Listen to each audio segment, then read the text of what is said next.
Hey James und Sagenbegeisterte.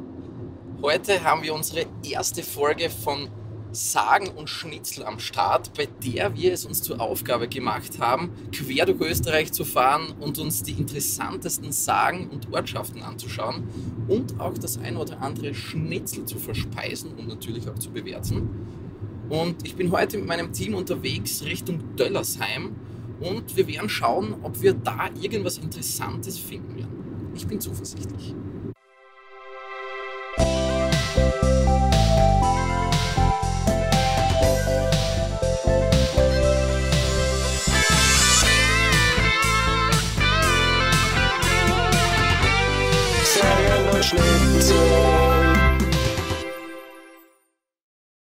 Zum Glück haben wir ein Bierchen mit ein Alu-Weckerl und der Schachtel Memphis ist halt schon ein guter Proviant, muss ich sagen. In der Fastenzeit vor Weihnachten nichts essen, gibt es das? Hat man vorher nichts gegessen? Ich glaube, ich schätze mal. Und dann hat man sie mit Bier irgendwie berauscht und gleichzeitig seinen Mageninhalt gefüllt. So sind die schlimm, das soll so gegangen, die Fastenzeit. Wenn du heutzutage ein Bier in der Früh bist, bist du gleich assi. Dort geht zugrunde, echt. 800 Meter. Ist wurscht. Die nächste links. Okay, passt. Richtung Allensteig müssen wir dann fahren. Ach, klar, dass so einen Truppenübungsplatz irgendwie in so einen abgelegenen Ort gebaut haben, weil da ist halt wirklich gar nichts in der Gegend. Ich mache mir nur Sorgen, dass wir da jetzt echt auf einen echten Truppenübungsplatz fahren, gell? Weil da ist immer gestanden Truppenübungsplatz Allensteig, gell? Das sollte ja nicht der sein irgendwie. Aber dass der echt noch nie angeschrieben ist, kein Verkehr und die Straßen schaut schon nach so einer Heeresstraße irgendwie aus. Gut gepflegt. Kein Verkehr. Und weit weg von der Öffentlichkeit, ja.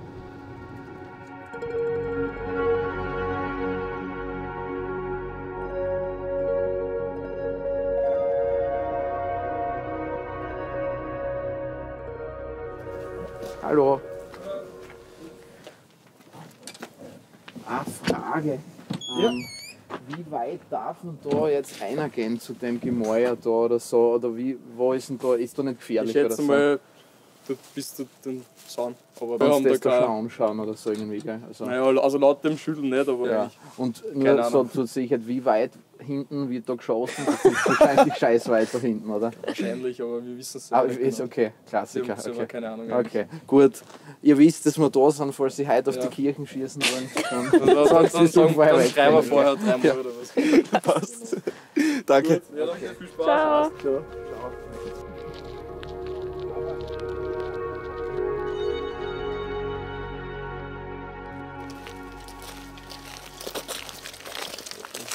Ist das da die Kirchen da an? Was meint ihr?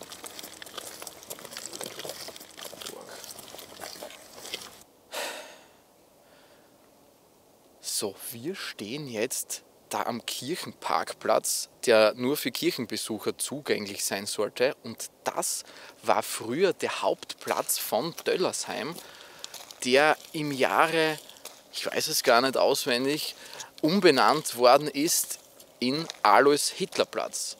Und der Alois Hitler war bekanntlicherweise der Vater von Adolf Hitler. Und jetzt ist es ein gatschiger Parkplatz für Besucher der Döllersheimer Kirche.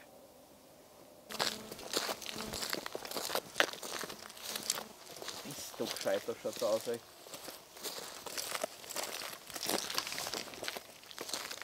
Man, da fährt sogar ein Zug her, bitte. Welcher Zug? Ein Militärzug, so ein großer wie früher, der James Bond. Oder wer war das da bei GoldenEye? Der komische Zug. Gute Mission übrigens auf Nintendo 64. Du hast ganz leise sein müssen. Da hast du mit dem Laser müssen. Der Würstelhannes da ein Würstelstandel hinstellen, wenn er davon willst.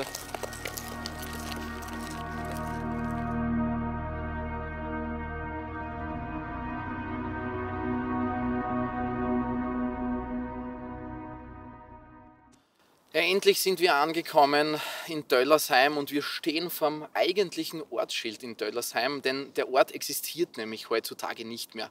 Wir sehen hier nur mehr die Friedenskirche Gedenkstätte Döllersheim, der eben zu dieser Kirche führt, der jetzt eine Friedenswallfahrtskirche ist.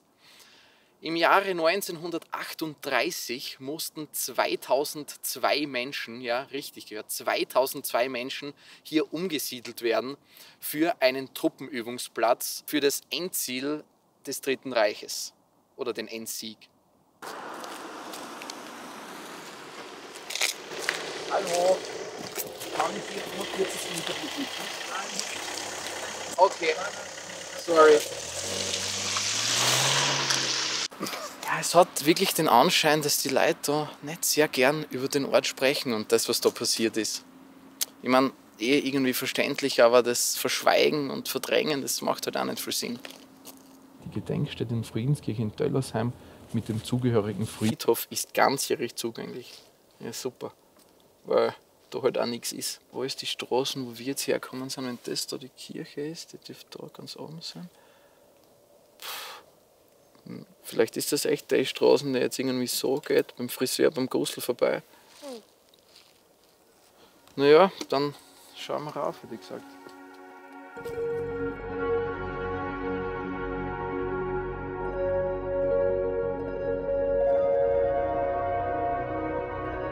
Der Spirit von dem Ort ist schon irgendwie eigenartig.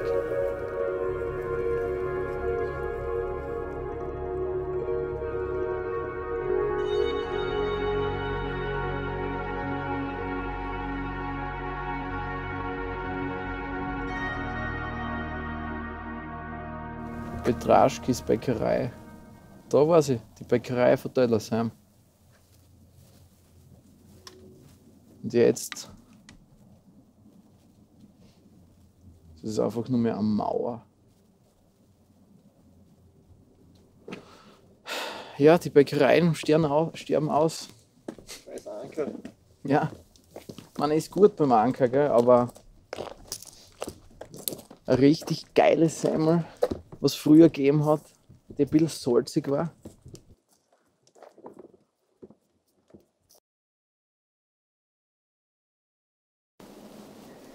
Ich glaube, jetzt kann man da reingehen. Was ist ein Stück da drinnen? Nein, ich glaube, da kommen wir nicht weiter, alter Scheiße. Man, da steht betreten auf eigene Gefahr. Ich will es gern betreten, aber und auf eigene Gefahr. So, jetzt betreten wir den alten Friedhof von Döllersheim. Und erstaunlicherweise sind die Gräber, wie man da sieht, sogar noch wirklich gepflegt. Da brennt sogar ein Licht. Der Baum ist, das ist ein Baum, wie er am Friedhof gehört, oder? Ja. Also da würde ich gern begraben werden. werden. Aus dem Grab. Genau so schaut's aus. Castlevania, oder? So ja, schaut das aus. Ich gedacht, ja. Angeblich soll ja irgendwo hier die Großmutter von Adolf Hitler begraben sein. Ja, ich weiß nicht, was macht man auf einem Friedhof prinzipiell? Was macht ihr auf einem Friedhof? Schreibt es in die Kommentare.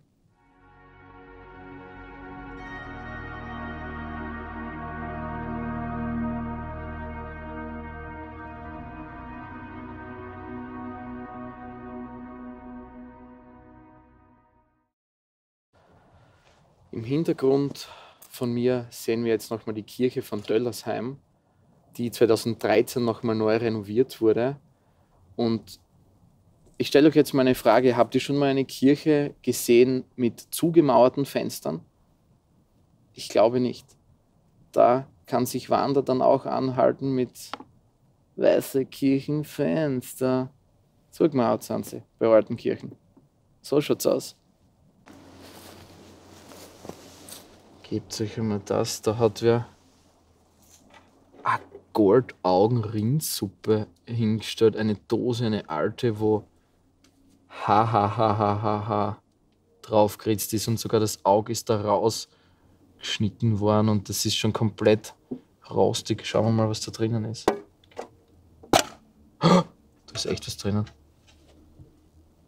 Familie Preis 2017. Das ist sowas wie ein Gästebuch. Ja, dann lassen wir das da.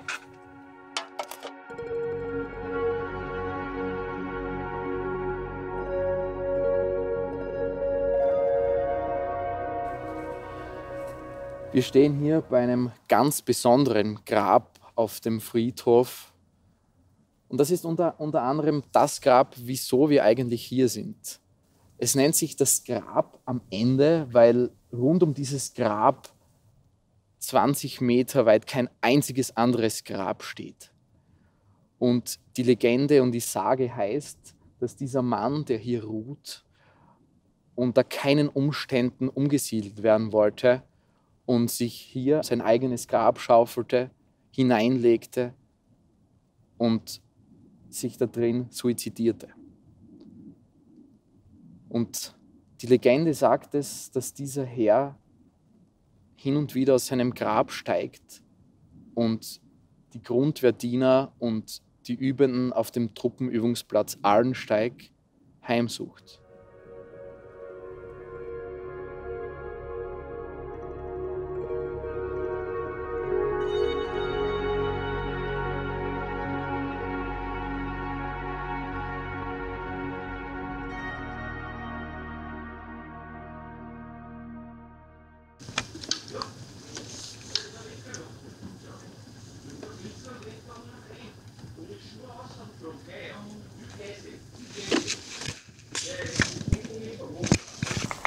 Wir dürfen eigentlich, ich weiß nicht, die das so gern sehen, dass wir das filmen. Wisst ihr, wie die beim Bundesheer drauf sind? Jetzt hoffentlich schaffen wir das noch, dass wir uns da das Spital da anschauen. Weil das ist halt ein wunderschönes Gebäude, wie man sieht. Und das ist im 18. Jahrhundert entweiht worden. Sowas habe ich davor sowieso noch nie gehört, dass die Kapelle in so einem Spital entweiht wird oder entweiht werden kann durch die aufklärerische Phase. Und schauen wir, ob wir die Kapelle finden.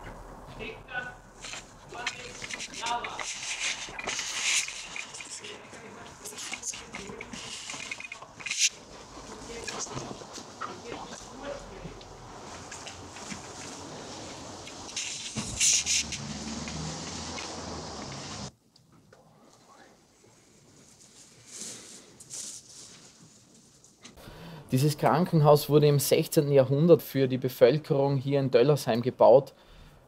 Eigentlich nur zur Alten- und Krankenpflege, was sich später dann auch ummünzte in wirklich schwerwiegendere Krankheitsfälle. Und ja, die Leute nahmen es gut an, weil welcher Ort hat schon, der nur 2000 Einwohner hat, schon ein Krankenhaus? Ihre Leute, ein Lied lasst uns singen, von den Dörfern um Döllersheim. Bald will sie die Wildnis verschlingen, hat niemand mehr Hof dort und Heim. Sie verzogen mit Hab und Gesinde, die karg hier den Boden genährt, gewandert in alle Winde. Gott weiß, wo ein jedes nun fährt.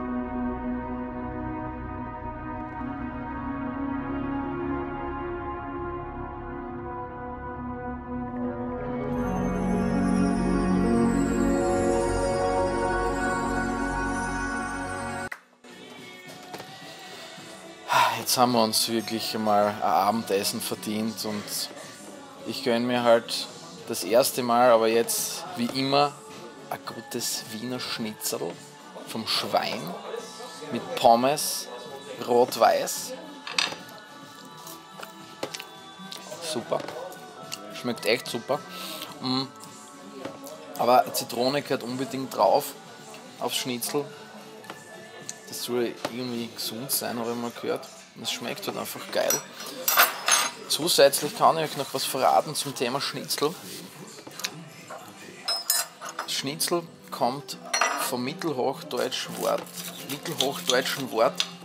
Snit, was Schnitt bedeutet, was irgendwie klar ist. Es muss irgendwie geschnitten werden. Super, 5 von 5 Schnittelsterne übrigens. Dadurch. Wegen der Säure kann man das Fett besser verdauen. Sowas irgendwie war das, ja, stimmt. Ja. Bist du aus der Gegend da eigentlich? Aus, wie heißt der Ort da? Beigarten-Ottenstein. Und wie ist es da so zu leben in der Gegend? Im Sommer perfekt. Stausee Ottenstein, nette Gegend am Stausee, wenn wir so unterwegs sind. Ein bisschen schwimmen, segeln. Ja. Kennst du irgendeine Sagen da so aus der Gegend? Fällt dir da irgendwas spontan ein? So, weiß nicht, ein Wassermann beim Stausee oder sowas? Nein, das Krokodil. Bei uns geht die Geschichte einfach vom Krokodil. Das war mal eine Geschichte, da waren, wie sagt man, der hat von Wien ist wir aufgekommen mit einem Pudel. Ja. Und auf einmal hat es geheißen, der Pudel wurde von einem Krokodil verschluckt. Nachher, ne? Aber in dem sich ist die Sache, dass es bei uns große Fische gibt in Wels und der hat die dann geschnappt. Ja. Und das war erst vor kurzem? Nein, das ist schon Jahre her. Es hat da früher gegeben, der hat ein Krokodil gehabt und der ist schwimmen gegangen, aber nicht am Stausee, bei uns direkt. Okay. Aber da hat es einen gegeben, der ein Krokodil genau. Ja. Der hat Krokodile gezüchtet und hat da zum mitgenommen. Ja, aber klar, dass dann so irgendwas so Bild. Das ist, glaube ich, schon 15 Jahre her. Okay, aber es ist noch eher das hat in der neueren Zeit. Das ist die Geschichte, so wie nachher vor, es war jetzt im Fernsehen, das neue Länder und schätze, das gleiche Geschichte erzählt die waren im Fernsehen von ORF. Das hat sich gehalten. Okay. Aha, ja. Das ist die Geschichte von Stausee Ottenstein, das Krokodil. Das Krokodil. Hat das einen Namen gehabt? Oder? Nein, ist nicht. Schott, das hätte einen Namen verdient gehabt. Ist dir persönlich vielleicht irgendwann schon mal irgend sowas passiert, was du nicht erklären hast können? Was Mystisches in dem Sinne? Eigentlich nicht, ne? Offen für alles schon, aber eigentlich noch nicht, ne? Ich glaube, die Geschichte sucht, jeder im Hintergrund. Ja. Weil doch hören sagen, sagt immer jeder, es gibt irgendwas, aber ich sage, man muss es ihm erst selber erfahren. Ne? Kennst du die eine Sage, Döllersheim drüben, der von dem letzten Grab, das hast du schon mal gehört, der wollte halt nicht ausgesiedelt werden irgendwie und hat dann und sucht immer noch angeblich die Soldaten daheim am Allensteig. Nein, das kenne ich nicht, die Geschichte. Ne? Ja, sagt mir überhaupt nichts. Nein, das sagt mir überhaupt nichts. Ich zum Beispiel war in Allensteig beim Bundesheer. Ah, okay. Und das einmal im Jahr ist da so ein Aussiedlertreffen, wird auch vom Bundesheer mitgestaltet, das weiß ich nicht. Wie lange es das halt noch gibt, weiß ich nicht, aber... Ja klar, irgendwann. Bis Trecker sind. Ja. Das ist seit dem Zweiten Krieg das größte in Europa der Tümpel.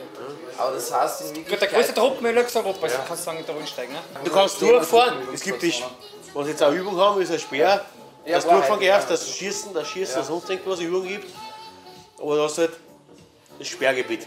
Für die Natur ist eine große Bereicherung am Tümpel, weil da hat der Mensch keinen Zugriff auf die Natur. Ja, das stimmt. Da ist die Vegetation in dem Sinn sich selbst überlassen. Ne? Und Tümpel ist der Truppenübung. Der Tümpel ist bei uns in dem Sinn das Mundwort für Truppenübungsplatz. Habt ihr irgendeine Weisheit, die man da irgendwie so in der Gegend besonders propagiert? Und so bist einfach die Ruhe in der Seele genießen.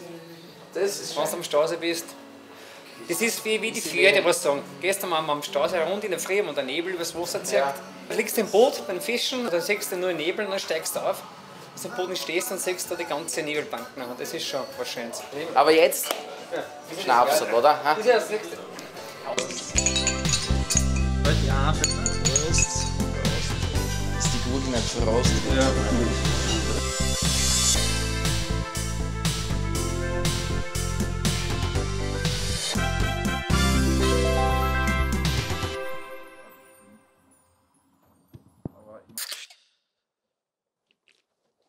Ja, wir stehen hier am wunderschönen Stausee in Ottenstein, der vor kurzem zum drittschönsten Ort Österreichs gewählt wurde.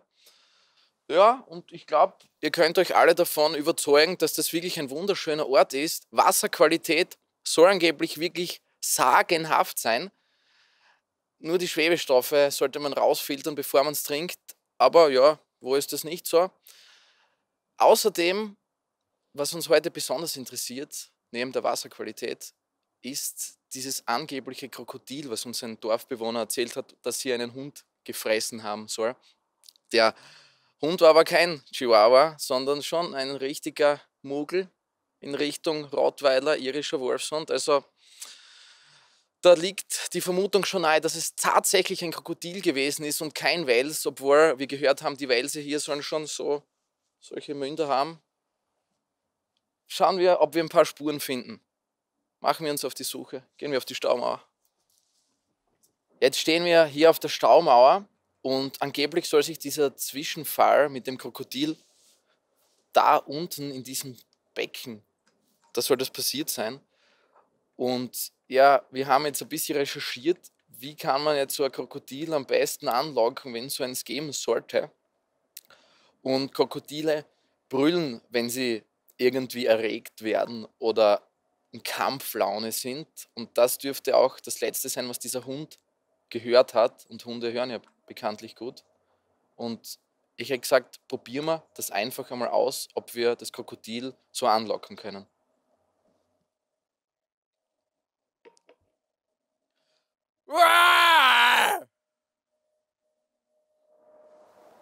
Tut sie da was? Hast du was gesehen? Anscheinend ist es gerade nicht da, das Krokodil.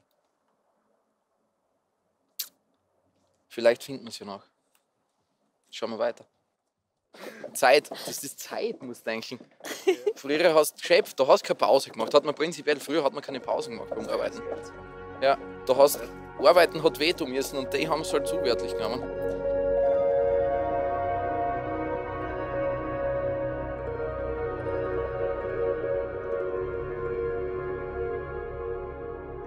Da kommen wir an, oder?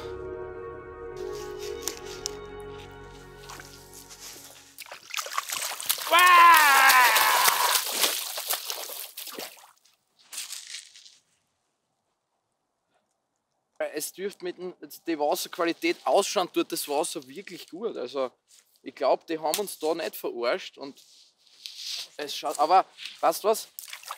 Passt irgendwie auf, dass es nicht kommt. Wenn ich gerade mich arbeite, das ist so ein Klassiker, dann kommt es.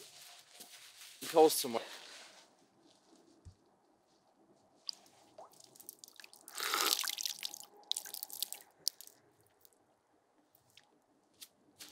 Ja. Die Schwebestoffe schmeckt mir ein bisschen, aber der hat uns die Wahrheit gesagt. Das ist eine gute Qualität. Also man hält mit Krokodilen nicht Winterschlaf oder sowas. Vielleicht ist es jetzt einfach eine schlechte Zeit fürs Krokodil.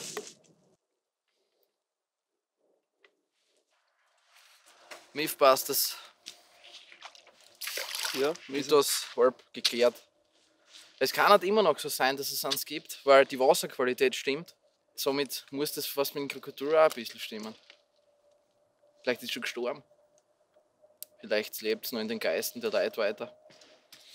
Vielleicht war es nicht da und es war doch ein Verse. Oder echt, ja. Gehen wir es an.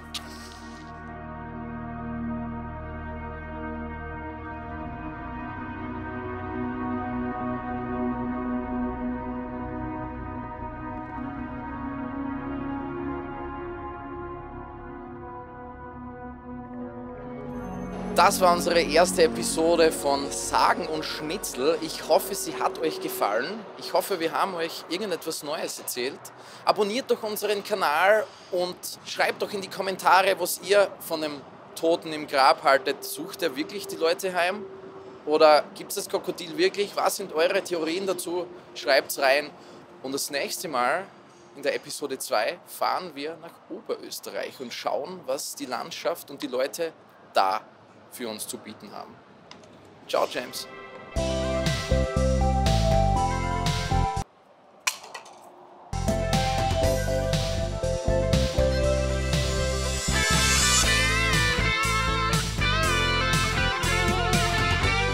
Sagen und Schnitzel.